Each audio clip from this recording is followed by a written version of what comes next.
শঙ্কর আঢ্যর গ্রেফতার হওয়ার পর সাংবাদিক সম্মেলন করলেন বিজেপির বনগাঁ সাংগঠনিক জেলার সভাপতি দেবদাস মণ্ডল। দেবদাস মণ্ডল শঙ্করবাবুর চরম বিরোধী বলে পরিচিতি রাজনৈতিক মহলে। অতীতেও তার বিরুদ্ধে তিনি একাধিক অভিযোগ নিয়ে সরব হয়েছিলেন। একে অপরকে ব্যক্তিগত আক্রমণ করতে দেখা গিয়েছে প্রকাশ্যে একাধিকবার।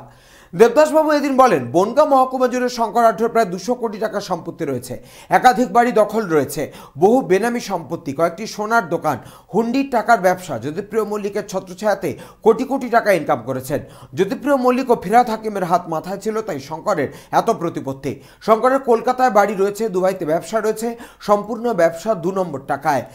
জীবন শুরু রাস্তার পাশের চায়ের দোকান দিয়ে, সেখানেই চা বিক্রি করত শঙ্কর আঢ্য। আমি সেদিন অভিযোগ এনেছিলাম কারণ আমার কাছে প্রমাণ ছিল, সেই প্রমাণের ভিত্তিতে আমি অভিযোগগুলো করেছিলাম। আজকে তার প্রমাণ গতকাল রাত্রে আপনারা পেলেন যে ইডি তার বাড়িতে এসছে, তাকে অ্যারেস্ট করেছে, কিছু টাকা পয়সাও পেয়েছে, যেটা আপনাদের মাধ্যমে জানতে পেরেছি। অভিযোগটা আমাদের ছিল প্রথম থেকেই, শঙ্কর আঢ্য একটা সামান্য মানুষ ছিল, একটা চায়ের দোকান ছিল তার বাড়ির পাশে মতিগঞ্জের মোড়ে, শিমুলতলার মোড়ে। আমরা বলেছিলাম সে শখ কোটি টাকার মালিক কোথার থেকে হলো, এটাকে ভারত সরকারের তদন্ত করা উচিত। কারণ আমরা জানি পশ্চিমবঙ্গের পুলিশ প্রশাসন, তারা সকলেই জানে তারা কিছুই করবে না, এবং তাদের সহযোগিতায় আজকে শঙ্কর আঢ্য তৈরি হয়েছে, দোদণ্ড প্রতাপ শঙ্কর আঢ্য তৈরি হয়েছে।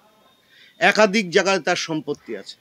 বনগাঁ শহরের উপরে মিনিমাম 200 কোটি টাকার উপরে সম্পত্তি আছে বনগাঁ সাব ডিভিশনে।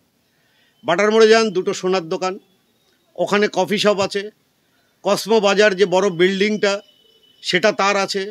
বিচুলিয়াটায় যান, 3 তলা বাড়ি কেড়ে নিয়েছিল, সেই সময় তার শক্তিতে সে কেড়ে নিয়েছিল, তখন সে চেয়ারম্যান ছিল। আপনি হীরামল গলিতে যান, তার সোনার দোকান আছে, সেই সোনার দোকান অন্যজনের, যার বাড়ি কেড়েছিল তার সেই বাড়ি আছে। আমি একাধিকবার বলেছি। আপনি এখান থেকে গোপালনগর থানার আন্ডারে যান, দেখুন ওখানে 1 বিঘে জমির উপরে বড় গোডাউন আছে। এরম বিভিন্ন জায়গায় তার সম্পত্তি আছে। আপনি বাগদা বিধানসভার হেলেঞ্চাতে যান, দেখুন বড় সোনার শোরুম আছে। কোথার থেকে করলো? আমরা বারবার বলেছি। দীঘাতে 2টো হোটেল আছে, কলকাতা মেট্রোপলিটন সিটিতে বাড়ি আছে, এবং পাশে 2টো জায়গা আছে। একটা জায়গায় অলরেডি আরেকটা বিল্ডিং তৈরি হচ্ছে, সম্ভবত প্রমোটিং করছে, আমাদের কাছে খবর আছে আমার কাছে।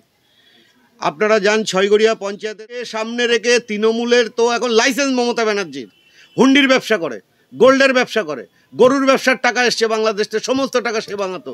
যে তাকে টাকা না দিত, গরুর যে হুন্ডির টাকা বাংলাদেশে না দিত, তাকে বনগাঁ থানার পুলিশ বা অন্যান্য থানার পুলিশ দিয়ে তাকে অ্যারেস্ট করিয়েছে। বহু নজির আছে এরা। গতকাল রাত্রে ইডির কনভয় আটকানো হয়েছে, গাড়িতে পাথর ছোড়া হয়েছে, একটা রণক্ষেত্র চেহারা নিয়েছে। আমরা তো বলেছি বারবার, যেখানে পুলিশ ইনঅ্যাক্টিভ ছিল, আমরা বারবার, পুলিশ কিছু বলবে না, পুলিশেরও আশীর্বাদ আছে। পুলিশ কেন বলবে? পুলিশ যদি বলতো আজকে শঙ্কর আঢ্য তৈরি হতো না। তৃণমূল যদি তার মাথার উপরে জ্যোতিপ্রিয় মল্লিকের হাত না থাকতো, তাকে চা বেচে খেতে হতো। সে সন্দেশকারীর কায়দায় কালকে বনগাঁতেও ইডির উপর হামলা হয়েছে, কি বলবেন? তা ভাইয়েরই তো, দাদারই তো ভাই। শেখ শাহজাহানও দাদার লোক, ভাইও দাদার লোক। তা দাদার অনুকরণ তো করবে ভাইরা, এত স্বাভাবিক ব্যাপার। আপনারাই কি বলবেন?